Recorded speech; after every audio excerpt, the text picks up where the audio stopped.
पुण्यात मेंदू व्हायरसच्या रुग्णांमध्ये वाढ होते. या पार्श्वभूमीवरती आता गाईडलाईन्स जारी झालेल्या आहे. तर कॅम्पिलोबॅक्टर या जीवाणूमुळे हा आजार बळावल्याचा संशय आहे. या जीवाणूचा प्रसार हा दूषित अन्न किंवा पाण्याद्वारे होतो अशी शक्यता आहे.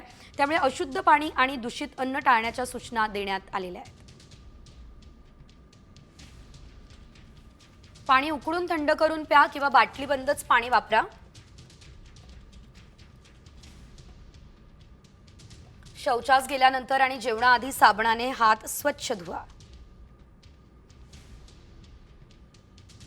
भाज्या आणि फळं चांगली धुवून मगच खा. मांसाहारी पदार्थ योग्य प्रकारे शिजवा.